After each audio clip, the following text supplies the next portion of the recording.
Hello my dear students, welcome back to your physics classes.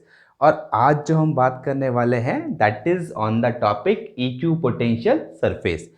Class 12th के syllabus के अंदर बहुत ही important topic है, ठीक है। और बोर्ड एग्जाम में अक्सर इससे क्वेश्चन हमको मिल जाते हैं। तो आज हम किस पे बात करेंगे? इक्यू पोटेंशियल सरफेस।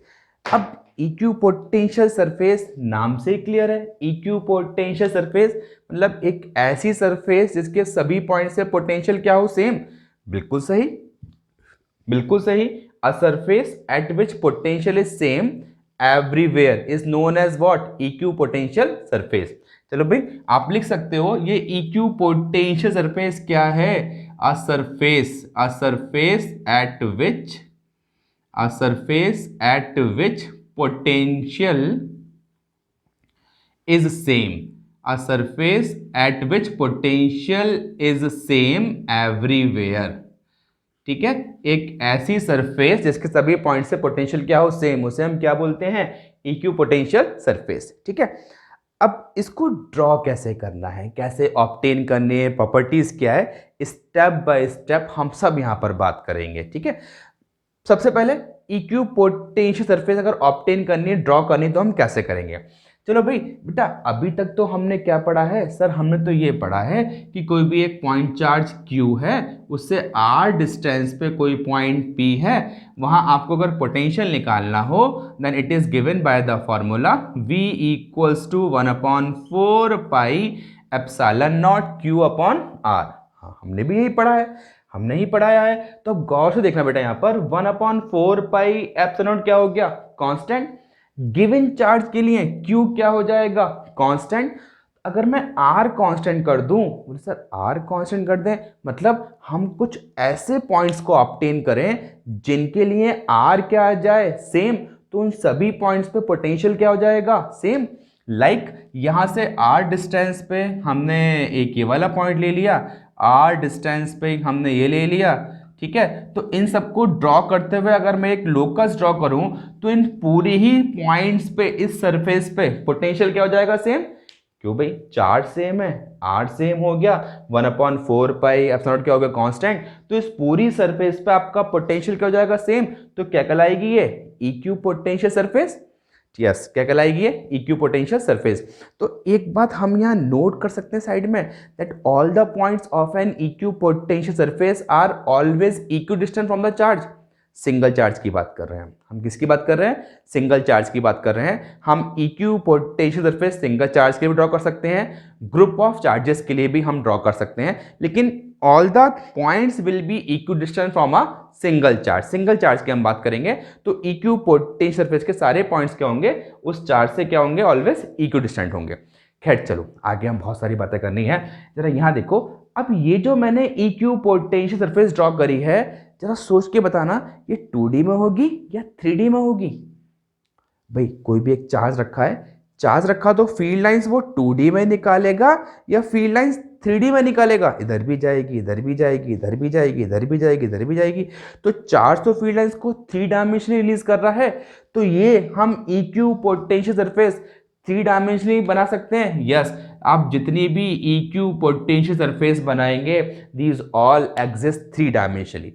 ठीक है, कैसे होंगे? 3 डायमेंशनली। अगर मैं इस 3 डायमेंशन शेप को कंसीडर करूं तो सिंगल चार्ज की वजह से ये सरफेस कैसी हो जाएगी? Spherical. Yes, plus Q charge की वजह से जो आपकी इक्यू पोटेंशियल सरफेसेस आएंगी वो कैसी होंगी? स्फेरिकल। कैसे होंगी? स्फेरिकल। जरा ड्रॉ करें स्फेरिकल में हम क्या कहना चाह रहे हैं। चलो भाई, थोड़ी सी मैं एक बार यहाँ पर जगह बना लेते हैं। चलो भाई आ जाइए। स्फेरिकल कोई भी एक प्लस क्यू चार्ज है, मैंने क्या करा भाई, यहाँ पर एक स्फेयर ड्रॉ कर दिया। स्फेयर ड्रॉ कर दिया हमने of radius r। Sphere draw कर दिया हमने ऑफ रेडियस r। तो इस पूरी ही सरफेस पे, इस स्फेयर पे लेट पोटेंशियल इज V1। हर जगह r सेम है तो पोटेंशियल क्या हो जाएगा? V1। तो ये क्या बन गई? एक इक्यू पोटेंशियल सरफेस। आपने एक कोई रेडियस, चलो ये R1 है, अब रेडियस आपने क्या ले ली? R2 ले ली। अगर आपने R2 रेडियस ले ली तो अब की बार आपने R2 रेडियस के इस पर ड्रॉ कर दिया, लेट इस पे पोटेंशियल क्या हो गया V2, ये भी क्या आ गई one more equipotential surface. आपको एक और ड्रॉ करनी है तो हम क्या करें, यहाँ पर एक और स्फीयर को ड्रॉ कर देते हैं। जब हमने एक और स्फीयर ड्रॉ करा से रेडियस R3, ये क्या हो गया, इस पे potential V3, one more equipotential surface. तो यहाँ पे हम बहुत सारी इक्यू पोटेंशियल सरफेस को ड्रॉ कर सकते हैं। ठीक है, अगर मैं ऐसे फील्ड लाइंस को रिलीज करूं तो ये निकल के जा रही है, ये निकल के जा रही है, क्या देख रहे हो आप, field lines are always field lines are always perpendicular to the equipotential surface. आगे प्रॉपर्टीज है उसमें मैं लिखवाऊंगा आपको। ठीक है, तो electric field lines are always perpendicular to the equipotential surface, ये आपको याद रखना है वाइल ड्राइंग। आगे कुछ और प्रॉपर्टीज है, अभी हम स्टेप बाय स्टेप बात करने जा रहे हैं। चलो भाई, अभी यहां आ जाओ भाई, इस पूरी सरफेस का पोटेंशियल क्या हो गया V1, इस पूरी सरफेस का पोटेंशियल क्या हो गया V2, इस पूरी सरफेस का पोटेंशियल क्या हो गया V3। याद रखना एक सरफेस पे पोटेंशियल क्या होगा सेम, एक और सरफेस ले ली तो इस पे भी पोटेंशियल क्या होगा सेम, लेकिन जैसे आपने सरफेस चेंज करी तो पोटेंशियल क्या हो गया डिफरेंट हो गया। Yes, on a single surface potential will be different, potential will be same on a single surface, potential will be same but it may be different, not may be, it will be different for different surfaces. ठीक है, एक ही surface पे potential क्या रहेगा same रहेगा but it will be different for different surfaces. जैसे कि पहली सरफेस पे पोटेंशियल V1, दूसरी पे V2, तीसरी पे V3, वैल्यू चेंज हो रही है तो क्या हो जाएगा V1 is greater than V2 is greater than V3। Distance increase हो रही है तो पोटेंशियल क्या होगा आपके पास डिक्रीज हो जाएगा। ठीक बेटा, ये मैंने ड्रॉ किसके लिए करा, प्लस क्यू चार्ज के लिए करा। मैं कोई एक सर्टेन वैल्यू आपको दूं तो हम सर्टेन वैल्यू बोल सकते हैं, लेट यहाँ पे कितना हो गया 40 वोल्ट, ये कितना हो गया 30 वोल्ट, ये कितना हो गया 20 वोल्ट। अगर मुझे यही equipotential surface minus Q charge के लिए ड्रॉ करनी होती, minus Q charge, minus Q लेंगे तो माइनस क्यू चार्ज के लिए भी कैसे आएंगी स्फेरिकल, यस स्फेरिकल ही आएंगी। तो चलिए भी यहां भी बना दें हम स्फेरिकल इक्यू पोटेंशियल सरफेस, क्या आ रही हैं स्फेरिकल इक्यू पोटेंशियल सरफेस। यहाँ पे field lines minus Q charge है एंड होंगी, but electric field lines are always perpendicular to the equipotential surface. तो अब ये वैल्यू क्या हो जाएगी, यहाँ पे वी विल राइट माइनस का 40 वोल्ट, ये कितना हो जाएगा माइनस का 30 वोल्ट, ये क्या हो जाएगा माइनस का 20 वोल्ट। देखो चार्ज से अवे जा रहे हैं तो पोटेंशियल क्या हो रहा है डिक्रीज। ठीक है, लेकिन ये माइनस में है, क्या है ये माइनस में है, तो माइनस में वैल्यू क्या हो रही है आपके पास, मतलब माइनस के साथ आपको देखना है। ये पोटेंशियल प्लस में है प्लस क्यू चार्ज की वजह से, और ये माइनस में है माइनस क्यू चार्ज की वजह से। ठीक है, इसको ड्रॉ कीजिए। चलिए, अभी तो ये हमारे पास चार्ज पास में रखा था, अब अगर ये चार्ज इन्फिनिटी पर रखा है, अगर ये चार्ज इन्फिनिटी पर रखा है तो यहां से उस चार्ज से आने वाली सारी फील्ड लाइंस कैसी हो जाएंगे आपके पास पैरेलल। ठीक है, अगर चार्ज इन्फिनिटी पर रखा है तो वहां से आने वाली सभी फील्ड लाइंस कैसे हो जाएंगी पैरेलल। चलिए भी, पैरेलल में आपकी कैसे बनेगी सरफेस, ये क्या हो जाएगी one surface, second surface, third surface से V1, V2, V3। तो V1 is greater than V2, V2 will be greater than V3। तो अब यहां पर कैसी आ गई, this will be plane equipotential surface. ठीक है, तो ध्यान रखेंगे अगर चार्ज पास में रखा है तो उसकी वजह से क्या बनेगी स्फेरिकल इक्विपोटेंशियल सरफेस। अगर चार्ज इन्फिनिटी पर रखा है या कोई भी यूनिफॉर्म फील्ड आप ले रहे हो तो वहां जो आपकी बनेगी that will be plane equipotential surface. क्या बनेगी प्लेन इक्विपोटेंशियल सरफेस। ठीक है, एक और चीज आप देखो, यहां जितने भी स्फीयर्स आ रहे हैं सारे कैसे आ रहे हैं कंसंट्रिक स्फीयर्स। ठीक है, तो ये सारे कैसे होंगे कंसंट्रिक स्फीयर्स। और ये कैसी फील्ड आ रही है यूनिफॉर्म फील्ड में, सारी आपकी कैसे आ रहे हैं प्लेन आ रहे हैं, लेकिन कैसे आ रहे हैं पैरेलल टू ईच अदर। कैसे हैं सारी इक्विपोटेंशियल सरफेस कैसे आ रही हैं पैरेलल आ रही हैं। ठीक है, चलो ये ड्रॉ कीजिएगा। अभी इसके बाद मैं आपसे बात करूंगा प्रॉपर्टीज ऑफ इक्विपोटेंशियल सरफेस पे बात करते हैं आपसे। चलो बेटा स्टार्ट करते हैं प्रॉपर्टीज ऑफ इक्विपोटेंशियल सरफेस। बेटा इसको चाहो तो आप कॉपी में नोट कर लेना, बहुत ही इंपॉर्टेंट है, ड्रॉ करने के लिए बहुत काम आएंगी सारी प्रॉपर्टीज। तो स्टैंडर्ड लैंग्वेज है, स्टैंडर्ड लैंग्वेज है, इसको आप नोट कर सकते हैं। आ जाइए। तो फर्स्ट प्रॉपर्टी क्या बोलती है, no work is done in moving a charge on an equipotential surface. Equipotential surface पे आप किसी भी एक चार्ज को मूव कर रहे हैं तो क्या होगा, उस मूव करने में आपको कोई भी वर्क नहीं करना पड़ेगा। क्यों नहीं करना पड़ेगा भाई, कहीं भी वर्क निकालना हो तो हम फॉर्मूला क्या यूज करते हैं, delta V equals to W upon Q naught. What is delta V, potential difference. अब एक ही इक्विपोटेंशियल सरफेस पे अगर आप मूव करेंगे तो वहां पे क्या हो जाएगा, there will be no change in potential, क्योंकि पूरी ही सरफेस से पोटेंशियल क्या है, सेम। तो डेल्टा वी क्या हो जाएगा, zero, that is W upon Q not. इसका मतलब वर्क क्या हो गया आपके पास, जीरो। तो वही तो हमने लिखा, no work is done in moving a charge on an equipotential surface, first property. Second पे हमने क्या बोला, electric field lines are perpendicular to the equipotential surface. अभी ड्रॉ करते वक्त भी मैंने आपको बोला था, electric field lines are always perpendicular to the equipotential surface. वो प्रॉपर्टी यहाँ पे आ गई, electric field lines are perpendicular to the equipotential surface. क्यों होंगी, क्यों होंगी, क्यों हमने बोला भाई, जब हम इस पोटेंशियल की बात कर रहे थे तब निकाला था हमने पोटेंशियल का line integral of electric field. तो क्या था वो line integral electric field, delta we को हमने लिखा था ई डॉट डी एल। क्या लिखा था हमने, डेल्टा वी। आपने V A minus V B लिखा होगा पोटेंशियल डिफरेंस को, हमने सिंपल बोल दिया। क्या हो गया, ये किसी भी दो पॉइंट्स के बीच निकाला होगा। तो डेल्टा वी क्या हो गया, integration of E dot D L. क्या कहलाता है ये, line integral of electric field. चलो भाई, अगर हम बात करें ऑन एन इक्विपोटेंशियल सरफेस तो डेल्टा वी क्या हो जाएगा, जीरो। अगर डेल्टा वी जीरो हो गया, it means integration of E dot D L क्या हो जाएगा, जीरो। इसका मतलब ई डॉट डी एल क्या हो गया, जीरो।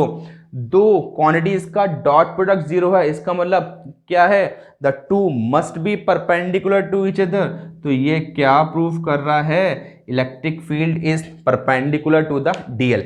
डीएल एक छोटा सा एलिमेंट आप ले सकते हो ऑन एन इक्विपोटेंशियल सरफेस। तो हमने क्या बोला यहां पर, electric field line are always perpendicular to the equipotential surface. Third आई है, equipotential surfaces becomes closer in a region of strong electric intensity and vice versa। मतलब अगर कहीं भी इलेक्ट्रिक इंटेंसिटी स्ट्रांग है तो इक्विपोटेंशियल सरफेसेस क्या होंगी, वहां पर पास पास होंगी। और जैसे ही कहीं इलेक्ट्रिक फील्ड वीक होगी तो इक्विपोटेंशियल सरफेस के बीच का सेपरेशन क्या होगा, डिक्रीज हो चला जाएगा। क्या होगा, डिक्रीज हो जाएगा। लाइक पहले एक बार यहाँ बात कर लेते हैं, ऐसा हम क्यों बोलते हैं भाई, हमने पढ़ा है formula, from E equals to minus का D V upon D R. तो यहाँ से क्या निकल के आया, E is directly proportional to D R, या हम लिख सकते हैं sorry one upon D R. तो D R is directly proportional to क्या हो जाएगा, वन अपॉन ई। तो अगर किसी रीजन में E स्ट्रॉन्ग है तो D are separation between the two equipotential surfaces decrease हो जाएगा। तो स्ट्रॉन्ग इलेक्ट्रिक इंटेंसिटी में क्या होगा, सेपरेशन कम होगा, इक्विपोटेंशियल सरफेसेस पास पास होंगी। और कहीं इलेक्ट्रिक इंटेंसिटी क्या हो गई, वीक हो गई, डी आर बढ़ जाएगा, मतलब दो इक्विपोटेंशियल सरफेस के बीच का सेपरेशन इंक्रीज हो जाएगा। क्या होगा, इंक्रीज हो जाएगा। इसलिए क्या लिखा हमने, equipotential surfaces becomes closer in a region of strong relative intensity and vice versa। ठीक, देखो अभी बुक में आप देखना और साथ साथ इस वीडियो के लास्ट में मैं दो तीन आपको इमेजेस यहाँ ऐड कर दूंगा जो क्या रिप्रेजेंट कर रहे हैं, आपको डिफरेंट सिचुएशन में इक्विपोटेंशियल सरफेस को रिप्रेजेंट कर रही हैं। तो वहाँ पे आप देख सकते हो, या कोई भी एक प्लस क्यू चार्ज है, तो प्लस क्यू चार्ज में अगर आप एक इक्विपोटेंशियल सरफेस ड्रॉ करेंगे तो शुरू में तो क्या होंगी, इक्विपोटेंशियल सरफेसेस पास पास रहेंगी, और जैसे जैसे आप दूर जाते जाओगे इनके बीच का सेपरेशन क्या होगा, इंक्रीज होता जाएगा। वाई इट इज सो, जैसे आप अवे जा रहे हो इलेक्ट्रिक फील्ड क्या हो रही है, डिक्रीज हो रही है, दैट्स वाई सेपरेशन क्या होगा, इंक्रीज हो जाएगा अकॉर्डिंग टू दिस प्रॉपर्टी। ठीक है, फोर्थ प्रॉपर्टी क्या आ गई, ये बोल रहे हैं two equipotential surfaces can not intersect each other. कोई भी दो इक्विपोटेंशियल सरफेसेस इंटरसेक्ट नहीं कर सकते। क्यों भाई, चलो भी अगर इंटरसेक्ट कर गए, यहाँ इंटरसेक्ट करवा देते हैं, इफ दे डू सो, भाई मान लीजिए इंटरसेक्ट कर गए तो इसका तो पोटेंशियल क्या है, V1, इसका पोटेंशियल क्या है, V2। ठीक, तो इस पॉइंट ऑफ इंटरसेक्शन की बात करूं, अगर मैं इस वाले पॉइंट पे बात करूं तो पोटेंशियल क्या होगा, V1 या V2। एक सरफेस पे तो पोटेंशियल सेम ही रहेगा ना। अगर इंटरसेक्ट कर गए तो इसकी वजह से पोटेंशियल क्या होना चाहिए, V1, और इस वाले सरफेस की वजह से पोटेंशियल क्या आना चाहिए, V2। Then if they do so, फिर दोबारा सुन लीजिएगा, two equipotential surfaces cannot intersect each other. If they do so, then at the point of intersection there will be two values of electric potential at the point of intersection, which is impossible. That's why two equipotential surfaces can never intersect each other. दो equipotential surfaces कभी भी intersect नहीं करेंगे। ठीक है, चलिए बेटा इन सारी प्रॉपर्टीज को नोट कीजिएगा। अभी इस पे बेस मैं 2-3 क्वेश्चन पे आपसे बात करने वाला हूं, फटाफट नोट करेंगे इसको। चलिए बेटा, ये जो 2 पॉइंट लिखे हैं इसको नोट कर लेना, बहुत इंपॉर्टेंट है, काम आएंगे न्यूमेरिकल्स को सॉल्व करने में। पहला क्या है, electric field is in the direction in which electric potential decreases. ठीक है भाई, कहीं भी मान लीजिए आपको इक्यू पोटेंशियल सर्फेसेस दी हुई हैं और कहा है draw the direction of electric field lines, या इलेक्ट्रिक फील्ड की डायरेक्शन क्या होगी, तो इलेक्ट्रिक फील्ड डायरेक्शन क्या होगी, in the direction of decreasing potential, in the direction of decreasing potential. और सेकंड, अगर कहीं आपको इलेक्ट्रिक फील्ड का मैग्नीट्यूड फाइंड करना है तो क्या लिखा हमने, its magnitude. It's means what, magnitude of electric field is given by the change in the magnitude of potential per unit displacement normal to the equipotential surface at that point। क्या कहना चाह रहे हैं अभी समझ लेते हैं। यहां पर मैंने 2 क्वेश्चन आपके सामने ड्रॉ कर रखे हैं, question number 1 and question number 2। दोनों में ही करना क्या है, you have to find out the direction and magnitude of electric field intensity. ठीक है, पहले क्वेश्चन में जाइए तो ये 1 2 3 क्या गिवन है आपको, इक्विपोटेंशियल सरफेसेस गिवन है। ये 10 volt 20 volt 30 volt 10 centimetre 20 centimetre और 30 सेंटीमीटर, और कितने एंगल पे इंक्लाइंड है, inclined at an angle of 30 degree. तो आपको बताना है यहाँ पर इलेक्ट्रिक फील्ड इंटेंसिटी का मैग्नीट्यूड क्या है प्लस डायरेक्शन क्या है। अब डायरेक्शन तो क्या आ गई, electric field is in the direction in which electric potential decreases, तो डिक्रीज तो ये वाला हो गया, तो कहां होगी, इलेक्ट्रिक फील्ड इस डायरेक्शन में होगी। ठीक है, लेकिन इस डायरेक्शन में क्या ऐसे आ जाए नेगेटिव एक्स एक्सिस, नहीं, हम पढ़ चुके हैं ना अभी प्रॉपर्टी क्या लिखी, electric field is always perpendicular to the equipotential surface. अब ये सारी क्या है, इक्विपोटेंशियल सरफेस हैं, इन सरफेस के परपेंडिकुलर, इन सरफेस के परपेंडिकुलर, ये आपकी क्या आ जाएगी, direction of electric field intensity. ठीक है, तो electric field intensity is perpendicular to the equipotential surface, और किधर होगी, towards the direction of decreasing potential, towards the direction of decreasing potential में ड्रॉ कर दिया। ठीक है, अब इसका हमें क्या निकालना है, मैग्नीट्यूड। देखो भाई एक फॉर्मूला पढ़ा है ना हमने, E is given bye minus का dv अपॉन dr। मैं मैग्नीट्यूड की बात करता हूं तो फिर लिख सकते हैं E equals to minus and this is v2 minus v1 upon r। तो E की वैल्यू क्या हो गई, can I write v1 minus v2 upon r, minus कौन दे लगा। अब देखो यहां से यहां आ रहे हैं, यहां से यहां आ रहे हैं, तो क्या हो गया 20 माइनस 10 अपॉन r। r क्या हो गया, सेपरेशन, यस सेपरेशन होगा, लेकिन यहाँ देखो its magnitude is given by the change in magnitude of potential. क्या हो गया ये, change in magnitude of potential per unit displacement, per unit displacement normal to the equipotential surface. तो आपको ये जो 2 इक्विपोटेंशियल सरफेस है इनका परपेंडिकुलर डिस्टेंस चाहिए। तो भी देखो ये कितना हो गया 10, 10 का ये वाला कंपोनेंट क्या हो जाएगा, this will B 10 sin 30, so this will be 10 upon 5, कितना हो गया 2 वोल्ट पर सेंटीमीटर। ठीक है, सेंटीमीटर को अगर आप मीटर में कन्वर्ट करेंगे तो आपकी वैल्यू क्या हो जाएगी 200 वोल्ट पर मीटर। क्या हो जाएगी इलेक्ट्रिक इंटेंसिटी यहाँ पर 200 वोल्ट पर मीटर। ठीक है, ऐसे यहां पर आ जाओ, it's different kind of question है। यहां भी क्या है, वही डायरेक्शन ऑफ इलेक्ट्रिक इंटेंसिटी। तो अगर मैं इलेक्ट्रिक इंटेंसिटी डायरेक्शन में बात करूं तो क्या होगी, normal and towards the direction of decreasing potential, normal and towards the direction of decreasing potential. चलो भाई आ जाओ, यहाँ पर आप कोई से भी एक इक्विपोटेंशियल सरफेस पे हम कैलकुलेशन कर सकते हैं। लाइक स्फेरिकल है, हम 60 वोल्ट वाले बात कर लें तो बेटा हमने पढ़ा है V equals to K Q upon are. ठीक है, V हमने क्या ले लिया 60 equals to K Q R, इसकी डिस्टेंस कितनी हो गई 10 सेंटीमीटर। 10 सेंटीमीटर को आप मीटर में कर दो, क्या हो जाएगा ये आपके पास 0.1, तो यहाँ से के क्यू की वैल्यू क्या हो गई 6, 60 इंटू 0.1 क्या हो गया 6 हो गया। ठीक है, अब क्या निकालना है आपको, electric field intensity, it is given by E equals to K Q upon R square. अब देखो के क्यू की वैल्यू क्या हो गई 6 अपॉन आर स्क्वायर, क्या लिख सकते हैं हम, वोल्ट पर मीटर, वोल्ट पर मीटर। अब 6 बाई आर स्क्वायर के रेट से आप निकाल दो, जहां भी निकाल लियो आर स्क्वायर डिवाइड कर देंगे, ये क्या आ गया आपके पास इलेक्ट्रिक फील्ड इंटेंसिटी। क्या आ गई इलेक्ट्रिक फील्ड इंटेंसिटी, डायरेक्शन क्या होगी towards the direction of decreasing potential. ठीक है बेटा, तो ये EQ पोटेंशियल सरफेस के कॉन्सेप्ट को अच्छे से रिवाइज कर लेना, it will really help you in your final examination, in your board examination. ठीक है, तो आज की वीडियो में इतना ही बेटा, thank you and have a nice day.